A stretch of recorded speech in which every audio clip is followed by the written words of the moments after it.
Nearly 15 years after one of the most critically acclaimed TV shows of all time went off the air, HBO's The Sopranos, we get this prequel film now, The Many Saints of Newark, and it features a lot of people that worked on The Sopranos working on this film as well. But what is the relevance almost 15 years later? And if you've never seen The Sopranos, how might this movie work for you? Let's talk about it.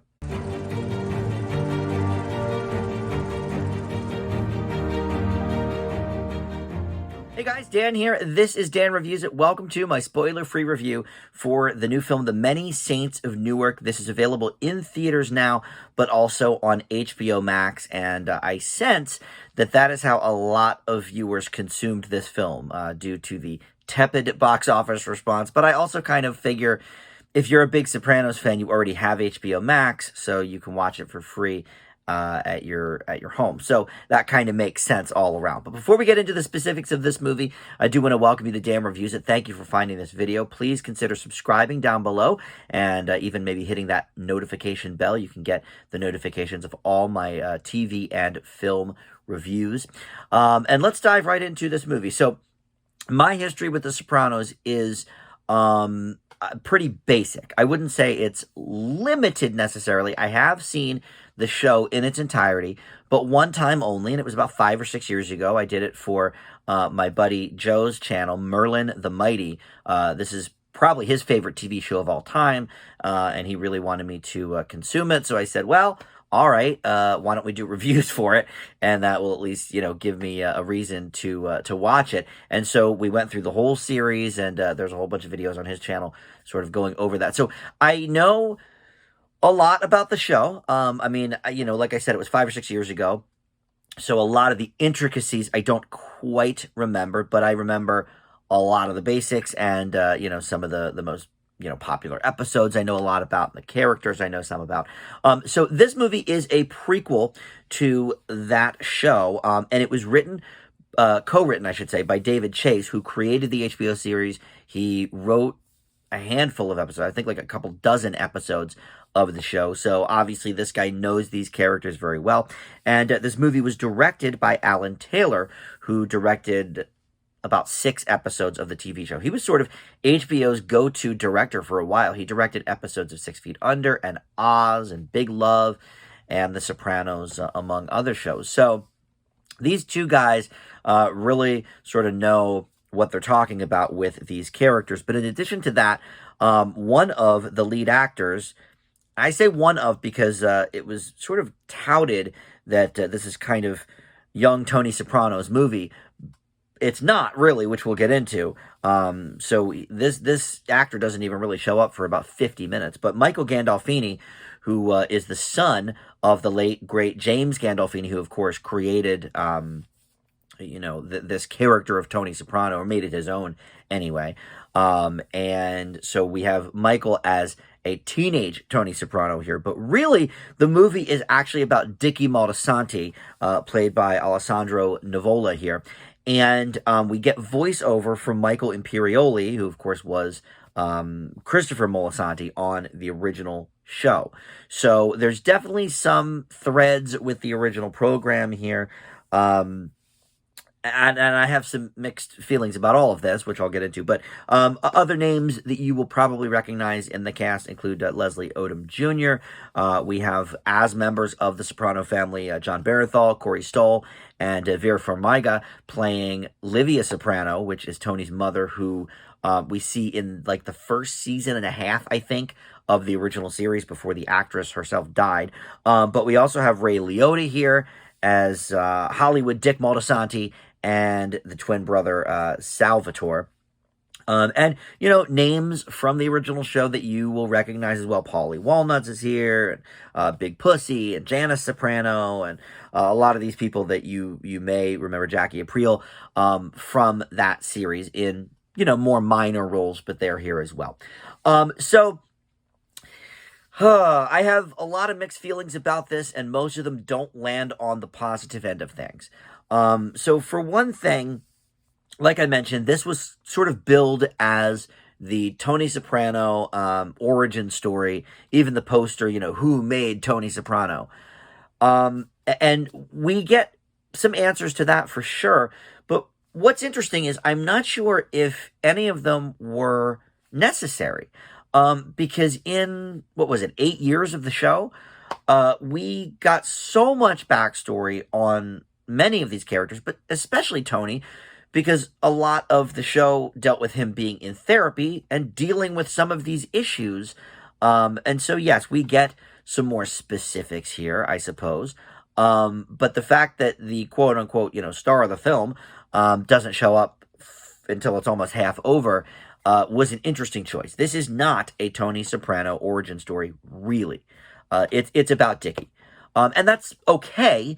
I just wish it wasn't necessarily billed that way. And we knew some about Dickie from the show, but I will admit not nearly as much as we knew about Tony's upbringing.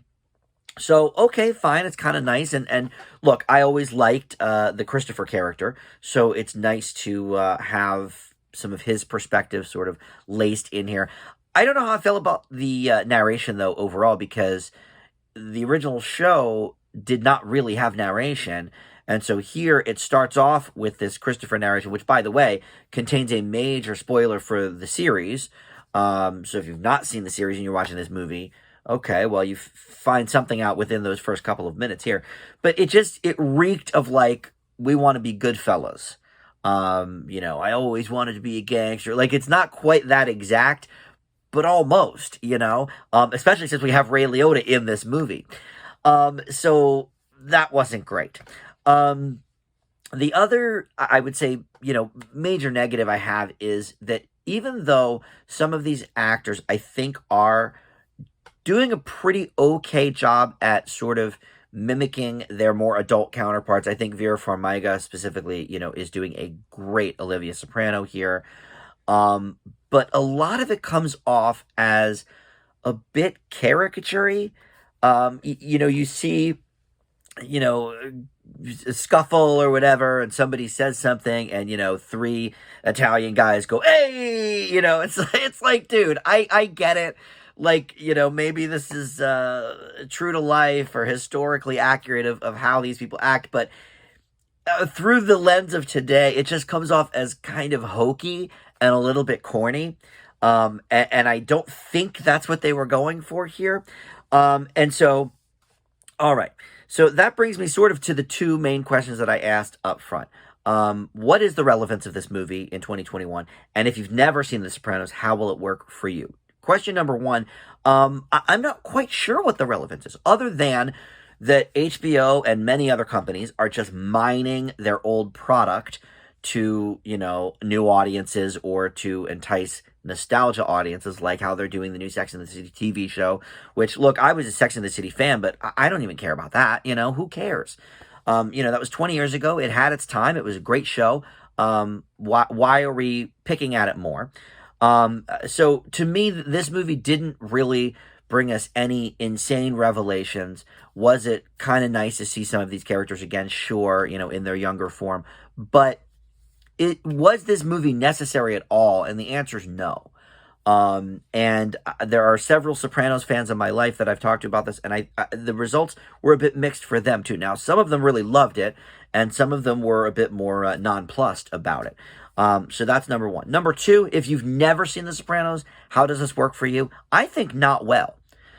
And I watched my buddy Joe that I mentioned earlier did like a half-hour review of this video and sort of really kind of, picked into it as a huge Sopranos fan.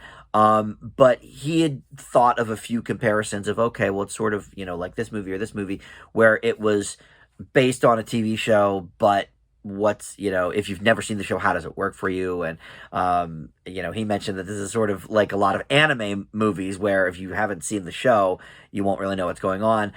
For me, I think it's a little bit more like the Downton Abbey movie, which is a show I never saw, but I watched the movie so I could grade it.